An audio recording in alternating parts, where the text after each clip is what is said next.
अस्सलाम वालेकुम, मैं हूं अलीना शिगरी। मुज़ाकरात या जंग, ईरान और अमेरिका के दरमियान जंगबंदी की मियाद कल खत्म होने जा रही है और हिजान की इस नाजुक सूरत हाल में आलमी मार्केट में खाम तेल की कीमतों में इजाफा, जबकि स्टॉक मार्केट्स गिरावट का शिकार है।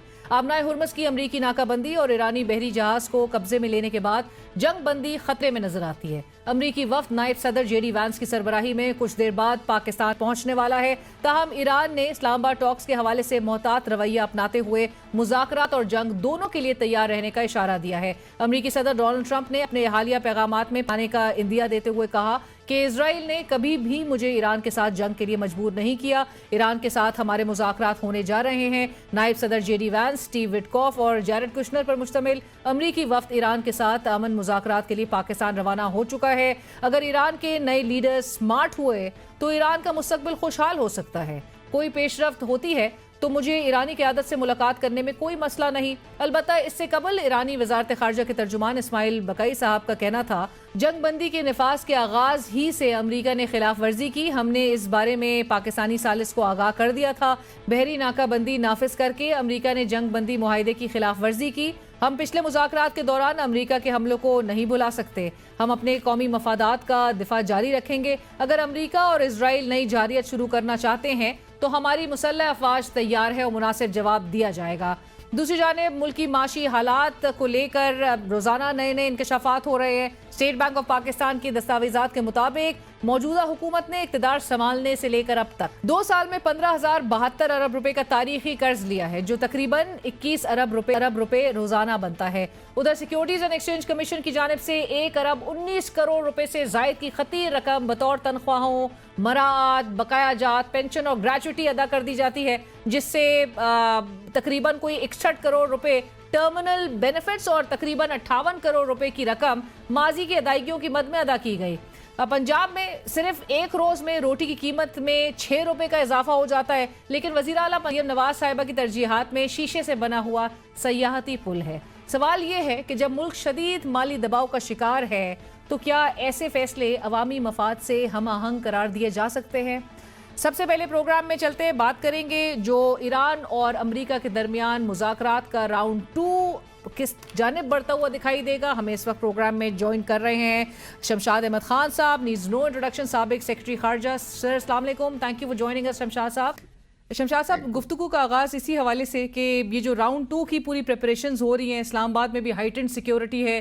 अमरीकी वफ्द का बताया जा रहा है कि देर ऑन रूट। ईरानी साइड दूसरी तरफ जो है वो फिलहाल उनकी तरफ से कोई कंफर्मेशन लाइक आई सेड के नहीं आई है इस मुज़ाकरात में शिरकत के हवाले से। आपको ये मामला शमशाद साहब किस तरफ जाते दिखाई दे रहा है? मुझे लगता है कि बातचीत हो जाएगी, ईरानियन आ जाएंगे यहाँ और जो फाइनलाइज करनी है सिचुएशन वो शायद हो जाएगी। ये सब कहते हैं ना कि टैक्टिकल पोस्चरिंग होती है, वो लास्ट मिनट वो चीजें हो रही हैं। और खासतौर पे ट्रंप की जानब से क्योंकि ज्यादा डिफिकल्टीज वो क्रिएट करता है, उसने ब्लॉकेड किया है, उसकी वजह से ये सारा सिलसिला कॉम्प्लिकेट हुआ है। और फिर इसके अलावा ये है कि ट्रंप को वॉर से एग्जिट सबसे ज्यादा उसकी जरूरत है।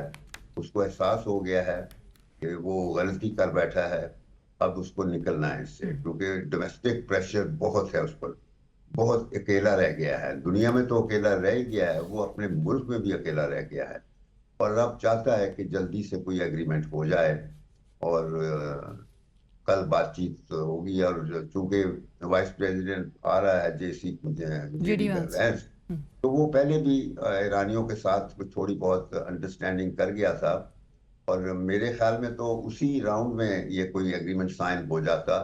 लेकिन चूंकि इसको मैंडेट नहीं था कि ट्रंप की जानब से कि तुम एग्रीमेंट साइन करोगे, वो अब उस मैंडेट के साथ आ रहा है कि एग्रीमेंट साइन करे, तो होपफुली थिंग्स विल सेटल। और शमशाद साहब, आप ये भी एक्सपेक्ट कर रहे हैं कि मुमकिन तौर पे डोनाल्ड ट्रंप एक कोई सरप्राइज विजिट के तौर पे वो खुद भी आ सकते हैं, क्योंकि you know that he always claims कि वो 8 जंगें उन्होंने ख़त्म की हैं और बीच में उन्होंने एक स्टेटमेंट उनकी तरफ से ये भी आया था कि वो शायद खुद भी पाकिस्तान इस्लामाबाद जो है वो विजिट करें। नहीं, मेरा नहीं ख्याल और वो ओवरडू करना हो जाएगा। आई डोंट थिंक ये होगा। राइट, मतलब वैसे तो कोई चीज एक्सपेक्टेड है ट्रंप से। वो कहते हैं कि मिनट में माशा या मिनट में या मिनट में तोला, ये बिल्कुल। हर चीज कर सकता है ये, और पल में कोई तोला पल चीज में माशा, एब्सोल्युटली। बट हाँ शमशाद साहब, एक डेली टेलीग्राफ की जो खबर है, उसमें कहा जा रहा है कि ट्रंप ने पाकिस्तान की दरख्वास्त पर मुज़ाकरात मुमकिन बनाने के लिए आबनाए हुर्मुज़ खोलने पर गौर शुरू कर दिया है। डू यू थिंक ऐसी सूरत में अगला राउंड जो है वो कामयाबी की तरफ जा सकता है? जी जरूर। ये मैं बता रहा हूँ ना कि ये इस दफा काम हो चुका है। जो शरपाज किया करते हैं, देखिए मैं चूंकि सिफारशकार हूँ, जी। तो I am familiar with one diplomatic practice कि जब भी इस किस्म के हाई लेवल मीटिंग्स होती हैं, जिनको समिट कहा जाता है, समिट लेवल, तो उससे पहले जो नेपाल में शरपाज ले जाते हैं ना माउंटेनियर्स को माउंट एवरेस्ट पर, तो वो शरपाज अपना काम करते हैं, हम लोग सिफारतकार जो होते हैं फॉरेन ऑफिसर, तो वो टेक्निकल बेसिस कह लीजिए, ऑफिशियल लेवल कह दीजिए, वो डॉक्यूमेंटेशन तक वो बना देते हैं। इतनी एडवांस होती है वो डॉक्यूमेंटेशन कि जो पूरे एग्रीमेंट साइन करने वाले हैं वो भी वो ड्राफ्ट कर लेते हैं। वो फिर फॉर्मली जब अप्रूव हो जाए दोनों साइड से, तो बस सिर्फ जब बड़े लोग इकट्ठे होते हैं, they only get together to sign the documents and then to make speeches. बस उनका काम ये है। असल काम शरपाज कर लेते हैं, यानी फॉरेन ऑफिस के लोग हैं। तो इस दफा मेरा ख्याल है कि फॉरेन ऑफिसर्स इन्वॉल्व हुए हैं, जो जहाज यके बाद दीगरे 3-3 जहाज वाशिंगटन से आ रहे हैं।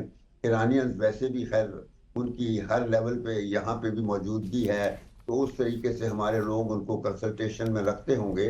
और बाकी हमारा फॉरेन ऑफिस तो इन्वॉल्व ही है, हर चीज में इन्वॉल्व है।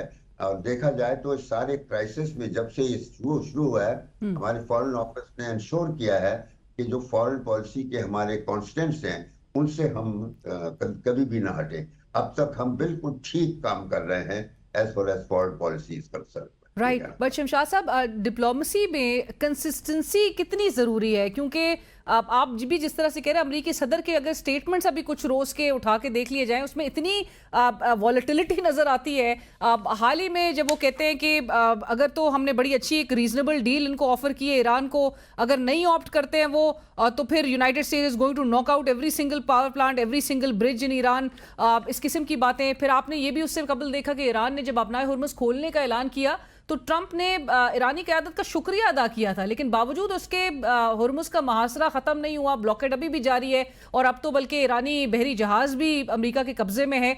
तो अमेरिका के जो पूरा ओवरऑल जो तर्ज अमल है, ये मुज़ाकरात के अगले राउंड के लिए कितना बड़ा एक कोई स्पॉइलर कंसिडर हो रहा है? नहीं, ये यानी अमेरिका का नहीं, ये सिर्फ ट्रंप का किस्सा है। जो सारा कुछ आप देख रहे हैं, यानी ना कंसिस्टेंसी है, ना कोहेरेंस है, ना लॉजिक है। और वही जो आपने कहा, पल में रत्ती पल में माशा, ये बिल्कुल किसी वक्त भी बदल सकता है। और आप देखेंगे कि कोई भी उसमें कंसिस्टेंसी नहीं होती। हम लोग जो फॉरेन ऑफिसर्स में होते हैं, वो प्रोफेशनल जो होते हैं, वो कंसिस्टेंसी के माहिर होते हैं। और इस वजह से हमारे लिए भी ये हैरानी की बात थी, मगर इस किस्म के लोग बहुत कम पैदा होते हैं। ये पहला मेरा ख्याल है अमेरिका में बहुत अरसे के बाद कोई पागल प्रेसिडेंट पहले होगा। ये पागल बिल्कुल मैडनेस है इसकी। ये जब से आया है, पहली टर्म में इसने दुनिया तहस नहस कर दी थी, और अब दूसरी टर्म में बिल्कुल दुनिया उससे भी दुगनी तहस नहस कर रहा है। और जो मसले इसने पैदा किए हैं वो मसले हल हो चुके थे। मसलन न्यूक्लियर का इशू, वो तो डील हो गया था, 9 साल नेगोशिएट होके अमेरिका ने नेगोशिएट किया था 5 परमानेंट मेंबर्स के साथ, ईरान के साथ मिलके, और हर चीज उसमें शामिल थी। यानी अब जो चीज आ रही है वो फर्क नहीं होगा, वही चीजें दोबारा बात ला के करेगा। ये सिर्फ नेतन्याहू और ट्रंप, ये पार्टनर्स जब से बने हैं, एप्स्टीन पार्टनर्स, इन्होंने ये सारा झगड़ा वो किया हुआ है। राइट। बट शमशाद साहब, ऑन द अदर हैंड, ईरानी जो क़यादत है उसका भी एक बड़ा कॉशियस, एक मोहतात रवैया देखने में आ रहा है, जिसमें वो मुज़ाकरात और जंग दोनों के लिए तैयार रहने का वाज़े तौर पे इशारा दे रहे हैं। इसका क्या मतलब समझा जाए? क्या कशीदगी दोबारा से बढ़ना शुरू हो जाएगी आपके ख्याल में? और जो उनके, आपने अभी डोमेस्टिक प्रेशर की बात की जो अमेरिका के ऊपर है, क्या ईरानी क़यादत के ऊपर भी डोमेस्टिक प्रेशर आप समझते हैं उसी तरह का एक मौजूद है? देखिए, ये प्रेशर तो किसी भी जंग में हर हुकूमत पे होते हैं, नॉर्मल है। लेकिन ये ट्रंप के केस में तो बिल्कुल मुख्तलिफ चीज है ना, क्योंकि इसने तो एक बगैर किसी वजह की ये जंग मुसल्लत की है ना, यूनिलैटरली। यूनिलैटरली। और नहीं, इवन डोमेस्टिकली देखा जाए, इसके लोगों को कभी कंसल्ट ही नहीं किया गया। वो कहते हैं ये क्यों जंग लड़ रहा है, क्या वजह है। यानी कोई वजह नहीं थी, वो सिर्फ चूंकि नेतन्याहू। मैं एक चीज आपको बताऊं, जो रियलिटी है कि जो इसराइल का किस्सा है, अमेरिका में जो इन्फ्लुएंस है इसराइल का, वो बहुत पुराना है। लेकिन ये है, किसी सदर ने इसराइल को इतनी छूट नहीं दी जितनी ट्रंप ने दी है। हर सदर को इसराइल कहता था कि मुझे ये कर दो। इसराइल ने अमेरिकन से अपनी न्यूक्लियर कैपेबिलिटी भी ले ली है without signing the non proliferation. यानी ये इतना ब्लैकमेल करता है अमेरिकनों को कि वो जो मुसाद ने नेटवर्क बनाया था एप्स्टीन का, जिसका ये डोनाल्ड ट्रंप जिसका प्रोडक्ट है, तो ये मकसद ही था कि अमेरिकन पॉलिटिशियंस को ब्लैकमेल इसराइलीज करते हैं। और वो चाहे हाउस के मेंबर हों या सेनेट के मेंबर्स हों या प्रेसिडेंशियल कैंडिडेट हों या सेनेट किसी भी हों, तो इस तरह इसराइल इनको ब्लैकमेल करके अपनी मर्जी के फैसले करवाता है। अमेरिका की इकोनॉमी उनके कंट्रोल में है, अमेरिका का मीडिया उनके कंट्रोल में है। तो इस वजह से ये जो इसराइल का रोल है अमेरिका में, ये अनप्रेसिडेंटेड लेवल तक इस ट्रंप के दिनों में पहुंच गया कि अब ये लायबिलिटी बन गया है। राइट। एंड शाह साहब, एज वी स्पीक जो हम बात कर रहे हैं कि डोनाल्ड ट्रंप जो है वो मुसलसल उनके सोशल मीडिया प्लेटफॉर्म पे पोस्ट आ रहे हैं, तो इसराइल से मुतालिक भी अभी अभी उन्होंने जो पोस्ट की है वो मैं जरा पढ़ देती हूँ और आप इस पे तबसरा करें कि वो कह रहे हैं, Israel never talked me into the war with Iran. The results of October 7th added to my lifelong opinion that Iran can never have a nuclear weapon did. I watch and read the fake news pundits and polls in total disbelief. 90% of what they say are lies and made up stories, and the polls are rigged much as the 2020 presidential elections was rigged. वो फिर कहते हैं कि just like the results in Venezuela, which the media doesn't like talking about, the results in Iran will be amazing. And if the Iran's new leaders, regime change लिखा है उन्होंने, are smart, Iran can have a great and prosperous future. बस यही तो चीज है, ये झूठे लोग हैं, और इसराइलीज और ये ट्रंप, बस ये। और ये जो है वो मुझे अक्सर रेगन की वो बातें याद आती हैं। जब मैं अमेरिका में होता था तो he used to often orate from the quotes of Thomas Paine, जो इनका आज़ादी की जद्दोजहद का लीडर था। तो वो कहा करता था कि America is great enough to turn the world all over again. और वाकई अमेरिकन प्रेसिडेंट्स ने जितने भी आए हैं, अक्सर ने दुनिया बदली है, मगर अक्सर ने दुनिया को बेहतर बनाया है। जिसमें रिचर्ड निक्सन भी था, उससे पहले प्रेडिसेसर ट्रूमैन था, रूजवेल्ट था, वो बड़े नाम है, अब्राहम लिंकन था, वो बड़े नाम हैं जो अब तक याद हैं हिस्ट्री में। लेकिन जिन्होंने दुनिया आके तबाह की है, तहस नहस की है, कहते हैं ना अपसाइड डाउन या इन एंड आउट, वो एक छोटा बुश आया था 9/11 के बाद, और दूसरा ये ट्रंप आया है। वो छोटा बुश आया था 9/11 के बाद। 9/11 वाज एन इंजीनियर्ड ट्रेजेडी, यानी वो प्लान करके स्टेज की गई थी। वो था जिस तरह अमेरिका ने पहले प्लान किया था कि हमने सोवियत एम्पायर को डिसमेंटल करना है बाय फाइटिंग ए जिहाद। यानी वो जिहाद अमेरिकन ने प्लान किया था, अमेरिकन ने इंजीनियर किया था, जो पाकिस्तानी मदरसों को ट्रांसफॉर्म करके इनटू जिहादी इनक्यूबेटर्स वो लड़ा गया था। और उसकी सारे सिपारे, अरबी के डॉक्यूमेंट्स वो अमेरिका में पब्लिश होती थी। उसामा बिन लादेन जो था और अरब लोग बैठ के वहां मॉनिटर किया करते थे सब चीजें। तो इट वाज ए जिहाद। लेकिन वो जिहाद जीत लिया गया और उसका फायदा, डिविडेंड जो थे वो हमें नहीं मिले। हालांकि वो पूरी जंग 10 साल की हमने लड़ी थी, लेकिन हुआ ये कि dividends all flu in the direction of Europe. Absolutely. बतौर मेजबान पाकिस्तान ने नेचुरली एक डिफिकल्ट टास्क तो इन दोनों फरीकैन को, मुश्किल फरीकैन जिनका एक दूसरे पर अदम एतमाद इस हद तक शदीद है कि एक फरीक हुर्मुज़ में अपनी पोजीशन से पीछे हटने को तैयार नहीं है, और दूसरा भी जो है वो उसका नज़र आ रहा है कि वो जंग के लिए भी अब तैयार रहने की बात कर रहा है। सो ऐसे में पाकिस्तान का रोल कितना चैलेंजिंग है और कितना ये रिस्की भी है? अभी आपको लग रहा है कि सीज फायर में मजीद एक्सटेंशन और एक मुसलसल, मतलब एक परमानेंट जो है वो एक तोसी, वो यकीनी बनाई जा सकेगी? देखिए, मुझे यकीन है कि ये जंग बंदी हो जाएगी। जिस तरीके से भी होनी चाहिए, और कोई एग्रीमेंट दोनों साइड्स के दरमियान तय पा जाएगा। जो जो भी कंडीशनैलिटीज हैं वो सब एक दूसरे को सेटिस्फाई करके होपफुली, अगर लास्ट मिनट कोई छोटी मोटी चीज ये ट्रंप ना पैदा कर दे। लेकिन मैं बात ये कहना चाहता हूं कि पाकिस्तान का चैलेंज यहाँ पे खत्म नहीं होगा। पाकिस्तान जो है, उसकी जियोपॉलिटिकल लोकेशन और इसके जो इस्लामी दुनिया में जो स्टेचर है या स्टेटस है या ताल्लुकात हैं इस्लामी मुल्कों के साथ, बिलखसूस ये जो ममालिक जो इस वक्त डायरेक्टली इन्वॉल्व हैं, खलीज की रियासतें हैं, सऊदी अरेबिया, कतर, अमारात, ये जो सारी 6 रियासतें जो हैं, और इसके अलावा जो फलस्तीन के हवाले से जो इन्वॉल्वमेंट है, तो वो अब पाकिस्तान चूंकि पूरी मुस्लिम दुनिया में एक न्यूक्लियर ताकत है और इसकी लोकेशन की वजह से ये अहमियत रखता है चाइना के लिए भी, रशिया के लिए भी, अमेरिका के लिए भी, मिडल ईस्ट के लिए भी, यूरोप के लिए भी, पर्शियन गल्फ के लिए भी, यानी हर लिहाज से पाकिस्तान की अहमियत है। मैं बताऊं ना, अक्सर मैं कहा करता हूं कि India is the most isolated country in our region, क्योंकि उसके यहाँ एक ऊंचा पहाड़ है, किसी तरफ नहीं जा सकता, दूसरी तरफ चाइना है, उसको रोकता है, तीसरी तरफ पाकिस्तान है और चौथी तरफ समुद्र है। वो यूरोप तक जाना हो तो इन रास्तों से, पाकिस्तान के रास्ते से जाएगा, या फिर हवाई या बहरी रास्ते।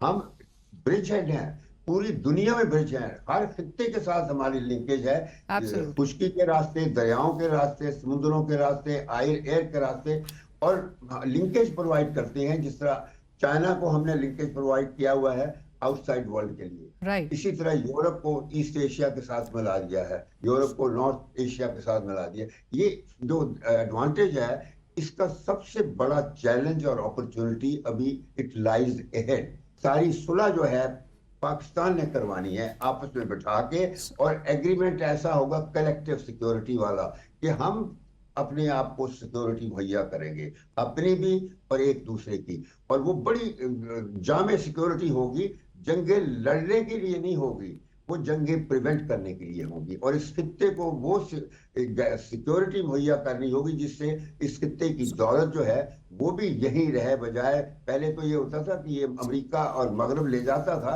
अब ये इस खित्ते में सर्फ होनी चाहिए, इस खित्ते की बेहतरी के लिए होगी, तो सब मिलके काम करेंगे। हमारी साइंस, टेक्नोलॉजी, हमारी फौज, ये एक सबका कलेक्टिव एसेट होगा। इसी तरह खलीजी रास्तों की दौलत एक कलेक्टिव एसेट होगा। तो ये मेरी एक, मैं बार बार ये बात कहता हूँ कि अभी ये चैलेंज पाकिस्तान ने खेलना है, बस इस चैलेंज को पूरा करना। Right, thank you so much Shamshad साहब, बहुत शुक्रिया आपके वक्त। ब्रेक पे चलते बहुत कुछ इदारों के हवाले से, एक जो security exchange commission of Pakistan है, उसने बैकडेटेड जो 16 माह, गुज़िश्ता 16 माह में कितनी अफसरान ने तनख्वाहें और पर्क्स वसूल की हैं, उस पर होशरुबा जो इंकशाफात हो रहे हैं कुछ महीनों से हो रहे हैं, लेकिन अब उस पर क्या वाकई में एक्शन लिया जाएगा और किस हद तक लीगल कंसिडर किया जा रहा है इस किस्म के मूव्स के, जहां पर ऐसे में जहां आवाम ज़बूहाली का शिकार हो, लेकिन जो इस किस्म के इदारे हैं वो पर्क्स एंड प्रिविलेजेस एंजॉय करें। इस पर गुफ्तगू होगी एक ब्रेक के बाद। हमें प्रोग्राम में ज्वाइन कर रहे हैं मियां अबूजर शाद साहब, साबिक सदर Lahore chamber of commerce industry. Abuzar साहब अस्सलाम वालेकुम, बहुत शुक्रिया प्रोग्राम में आपने ज्वाइन करा।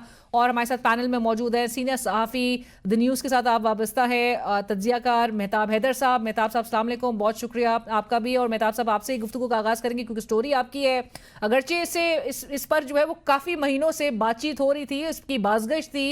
ये पर्क्स एंड प्रिविलेजेस जो है वो SECP में जिस किस्म के एंजॉय किए जा रहे हैं, ज़रा रोशनी डालिएगा, कितना सीरियस इशू, और लोगों को समझाइए पिछले 16 माह में बैकडेटेड ये पेमेंट्स जो हैं इन्होंने वसूल की और जिसकी जो तकरीबन अमाउंट बताई जा रही है 1 अरब से ज़ायद की। जी बिस्मिल्लाहिर्रहमानिर्रहीम, थैंक यू वेरी मच। जी देखिए, बुनियादी तौर पर पाकिस्तान के अंदर एक पब्लिक फाइनेंस मैनेजमेंट एक्ट है जिसको PFM एक्ट कहते हैं, जो कि 2019 में इमरान खान साहब के ज़माने में पार्लियामेंट से अप्रूव हुआ था। उसके तहत कुछ चीज़ें हैं, कुछ बाइंडिंग्स हैं, और उन पे अमल दरामद जो है वो ज़रूरी है। अभी चंद दिन पहले एक इंकशाफ हुआ मिनिस्ट्री ऑफ फाइनेंस की, जो स्टैंडिंग कमेटी ऑन फाइनेंस है सेनेट की, वहाँ पे इस चीज़ का इंकशाफ हुआ कि ये जो पब्लिक एंटिटीज़ हैं जिनकी तादाद जो है वो सैकड़ों में है, 200 से ज़्यादा हैं, जिसमें कुछ रेगुलेटर्स भी आते हैं और कुछ कॉरपोरेशंस भी हैं और कुछ स्टेट ओन्ड एंटिटीज हैं। तो उन्होंने, अनुषा रहमान साहबा ने बताया कि 2000 अरब रुपए कमर्शियल बैंक्स में उन्होंने रखे हुए हैं और बात यहां पे खत्म नहीं होती, वही पैसे फिर बैंक्स हुकूमत की सिक्योरिटीज में एट हायर इंटरेस्ट रेट जो है वो वापस करते हैं।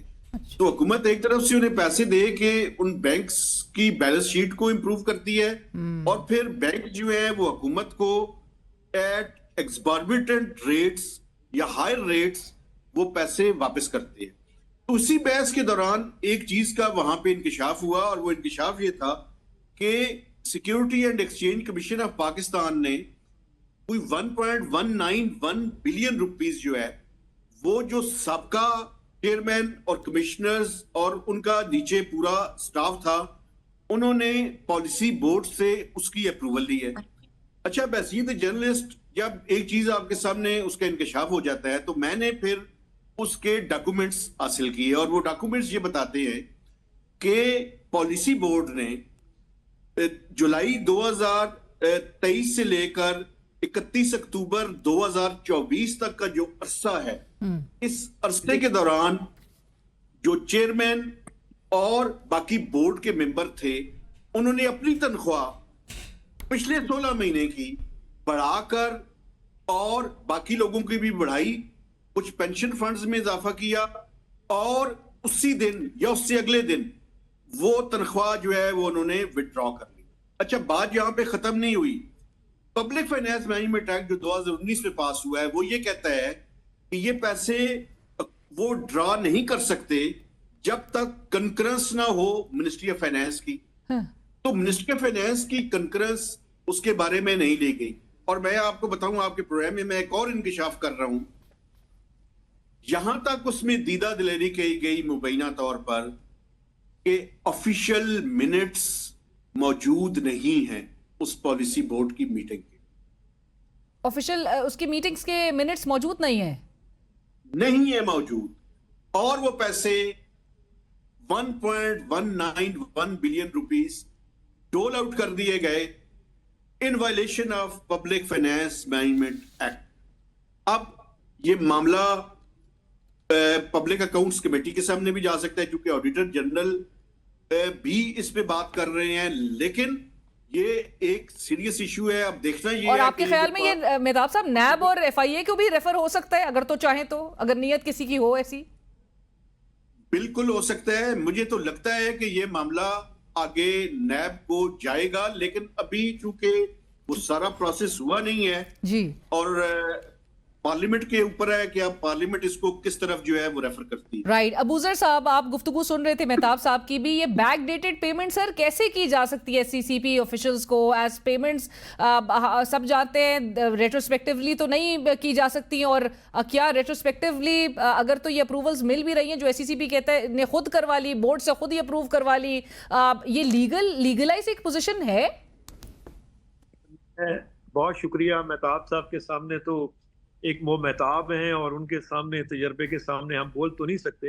ये स्टोरी शुरू मैंने की थी। एक्चुअली स्टोरी इस तरह शुरू हुई थी कि 1 करोड़ 38 लाख रुपया चेयरमैन की तनख्वाह थी।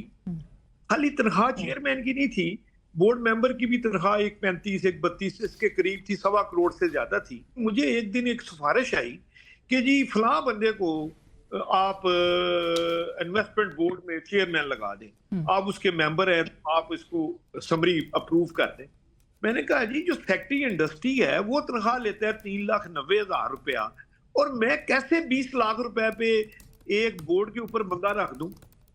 उन्होंने कहा क्या मतलब? मैंने कहा जी मैं तो इसको रिजेक्ट कर रहा हूँ। जी प्राइम मिनिस्टर साहब नाराज हो रहे हैं। मैं कहा जी प्राइम मिनिस्टर साहब अगर नाराज हो रहे हैं तो उन्हें कहे जी फिर इन्वेस्टमेंट बोर्ड अपनी कंपनी का हिस्सा बना लें, ये पब्लिक का पैसा तो जाया नहीं मैं उन्हें दूंगा। खैर मैंने रिजेक्ट कर दी। वो पता लगा जी एक बहुत मशहूर साफी है, उनके बेटे थे, उनको बुलाइज करना था। 500 बोर्ड है ब्रदर मेहताब भाई, 500 के करीब बोर्ड है जहां पे तमाम लोगों को नवाजा जाता है। किन लोगों को नवाजा जाता है? या वो जज का दामाद होना चाहिए, या किसी जर्नैल का बेटा होना चाहिए, या किसी ब्यूरोक्रेट का बेटा या दामाद होना चाहिए, या किसी पॉलिटिशियन का होना चाहिए। मकसद कहने का यार इन्होंने तो मामे की अदालत समझी हुई है पाकिस्तान को। वो भाई 500 बोर्डों पे जाके चेक करो। और जुल्म खुदा का SCCP में जो हंदेर नगरी थी वो ये थी कि ये चेयरमैन और उसके मेंबर, इन्होंने जो स्टॉक ब्रोकर हैं उनके साथ एडजस्टमेंट की हुई थी। मसलन उन्होंने कहा PIA का शेयर ऊपर जा रहा है, वो देखते थे कौन ले रहा है, ये फौरन अंदर से स्लिप दे देते थे कि इंफॉर्मेशन लीक कर देते थे और दूसरे अपने लाइक माइंडेड बंदे को प्रॉफिट कमाते थे। खाली ये नहीं, यानी कि ये तनख्वाह तो एक है ही है, ये करोड़ों रुपए डेली इस बात के कमाते थे कि भाई फलां शेयर ऊपर जा रहा है, अपने लाइक माइंडेड बंदे को कह दिया इसमें इन्वेस्टमेंट कर दो। मुझे यहाँ पर एक ब्रेक शामिल करनी, नाज़रीन कहीं मत जाइएगा, डिस्कशन को आगे बढ़ाएंगे एक ब्रेक के बाद। Welcome back. हमारे साथ प्रोग्राम में मौजूद है मेहताब हैदर साहब और अबूजर शाद साहब। गुफ्तगू को आगे बढ़ाते हैं। मेहताब साहब, ये जो अभी भी अबूजर साहब भी बात कर रहे थे, ये जो पे गैप जो नजर आ रहा है, ये डायरेक्टर्स एंड, आपने भी अपनी स्टोरी में जिस तरह मेंशन किया कि डायरेक्टर मेंबर्स को कुल मिला के 65 मिलियन और 140 जो स्टाफ मेंबर्स है उसका मिला के 53 मिलियन, ये क्या ऐसा काम कर रहे हैं और इस किस्म के कारनामे कर रहे हैं जो इतनी एक कोई हमें पे डिस्क्रिपेंसी नजर आ रही है? देखिए, वो तो आप ठीक मेंशन कर रही हैं, चूंकि आपको पता है चेयरमैन की और कमिश्नर की तनख्वाह ऑफ कोर्स ज्यादा है, जैसे ये जिक्र कर रहे हैं, ये बिल्कुल ठीक कह रहे हैं। 1 लेकिन करोड़ बुनियादी बात 38 ये है, लाख। जो बाकी जो लोअर स्टाफ है उसकी तनख्वाह डेफिनेटली कम होगी। देखिए, मुझे 2-3 चीजों पे मुझे इतराज है। मुझे किसी की तनख्वाह से कोई प्रॉब्लम नहीं है, मुझे ये प्रॉब्लम है कि आप खुद ही अपनी तनख्वाह जो है वो मुकर्रर करें, खुद ही इसकी अप्रूवल दें, खुद ही उसकी बढ़ोतरी कर दें, बोर्ड में भी खुद लेकर जाएं और बोर्ड में जो है वो उसकी अप्रूवल करें और बोर्ड के मिनट्स ही ना हो। अब बोर्ड के मिनट्स नहीं है, किसी के पास अवेलेबल नहीं है। और ये देखें, ये मैं समझता हूं एक प्रोसेस है ना, प्रोसेस ये है कि पार्लियामेंट को, पब्लिक अकाउंट्स कमेटी को, ऑडिटर जनरल ऑफ पाकिस्तान को और फिर उसके बाद जो लॉ एनफोर्समेंट एजेंसीज हैं उनको प्रॉपरली इस मामले को इन्वेस्टिगेट करना चाहिए। और वो लोग जो you scratch my back I will scratch yours की माने इस मुल्क के एक्सचेकर के ऊपर जिनको रखवाला रखा गया था, ये ऐसे ही है कि मैं अपनी तनख्वाह खुद ही मुकर्रर करूं, खुद ही उसको बढ़ोतरी दूं, खुद ही बोर्ड में जाके उसको अप्रूव करूं और उसके बाद कोई उसको पूछने वाला ना हो। और मिनिस्ट्री ऑफ फाइनेंस जो जिसको पब्लिक फाइनेंस मैनेजमेंट एक्ट के तहत कंकरेंस जरूरी है, वो भी लेने की जहमत गवारा ना करूं। यहां पे क्या हो रहा है, मिनिस्ट्री ऑफ फाइनेंस के एडिशनल सेक्रेटरी खुद फरमाते हैं कि 1000 अरब रुपया उन्होंने मुख्तलिफ डिपार्टमेंट्स ने और इन पब्लिक सेक्टर एंटिटीज ने बैंकों में रखे हुए हैं और वो ट्रेजरी सिंगल अकाउंट में जमा नहीं करवा रहे। इसका मतलब ये है कि वो पैसे उन्होंने अपने लाइटली मफाद के लिए कुछ बैंक्स के पास रखे हुए हैं और वो पैसे वही बैंक्स हुकूमत को कर्जे के तौर पर देते हैं जिससे वो मजीद मुनाफा कमाते हैं।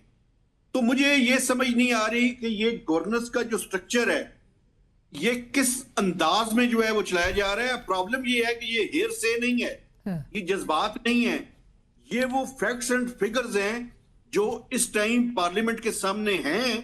अब पार्लियामेंट के ऊपर भी सवाल है कि वो इसको हशप करेंगे, डंप करेंगे या वाकई इसके ऊपर प्रोसीडिंग्स करके लॉ इन्फोर्समेंट एजेंसीज के सामने ये रखे जाएंगे ताकि जो लोग भी इसके अंदर मुलविस हैं उनको सजा मिल सके। राइट। अबूजर साहब, यही बात आपसे भी कि SCCP कैसे डिपॉजिट कर सकता है प्राइवेट कमर्शियल बैंक्स में instead of federal treasury account? आपके ख्याल में ये एक मेजर वायलेशन कंसिडर की जाएगी? ये पब्लिक सेक्टर एंटिटीज ने रखा हुआ है, ये जी सिर्फ मेहताब साहब, SCCP ने नहीं रखा हुआ जी। अच्छा मेहताब साहब, जी मेहताब भाई, ये जरा सुनने वाली बात है। मैंने एक स्टोरी ब्रेक की कि 14.5 करोड़ में 5 PC होटल जनरल ज़ियाउल हक ने बेचे थे अशवानी को।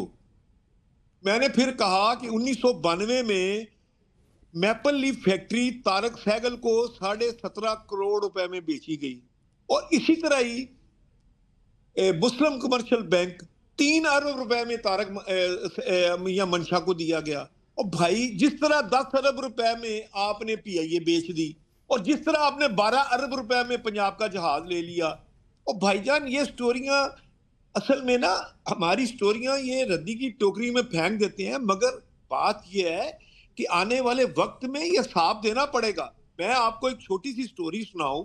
जब when I was the president of Lahore chamber पिछले साल, तो मेरे पास IMF का वफद आया, तो उन्होंने पूछा कि आपकी फोरकास्ट क्या है कि कितना डेली करप्शन है।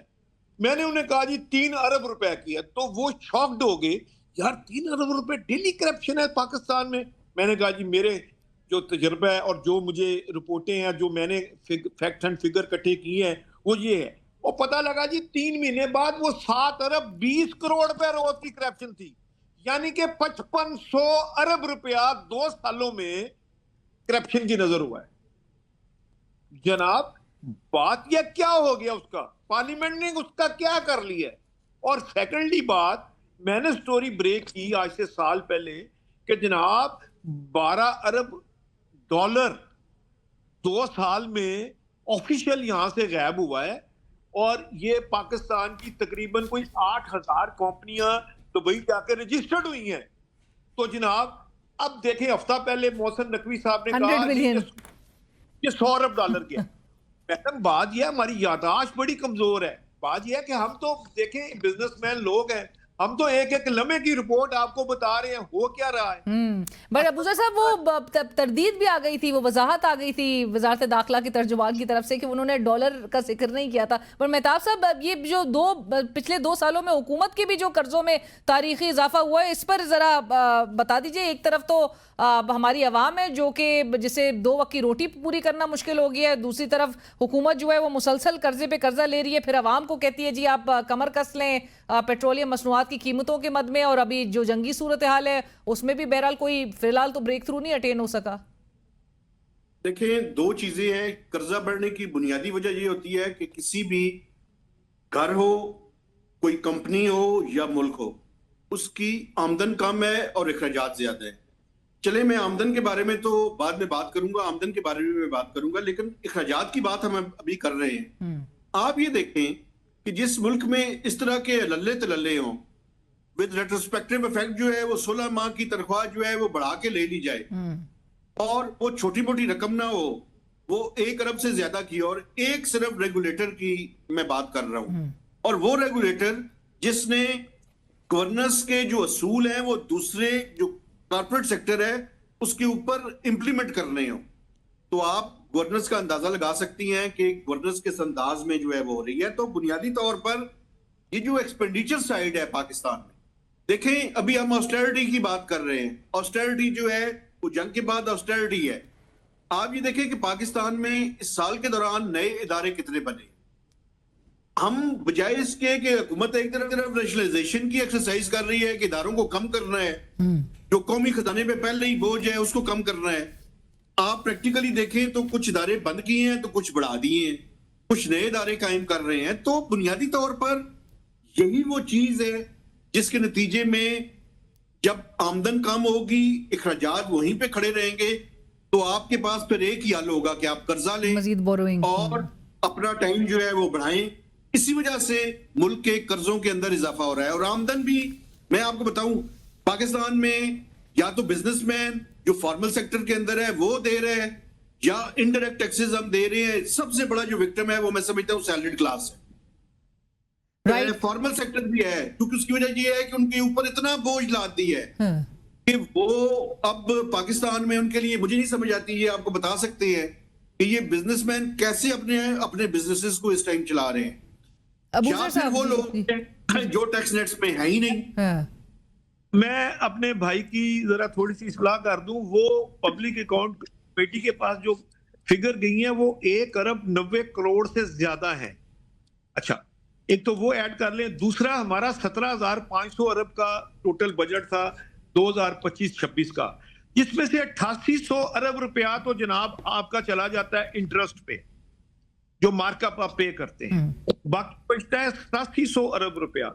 8700 अरब में 2500 अरब चला जाता है आपका दफाई बजट चला जाता है। 6200 अरब रुपए में सूबों को हिस्से में पैसे चले जाते हैं। जिस कौम का 50% पैसा सिर्फ सूद की अदायगी में चला जाए, और इस साल आपने 45% पिछले 2 सालों में आपने पैसा ज्यादा लोन लिया है, जो अगले साल 10,000 अरब रुपया सिर्फ सूद बनेगा।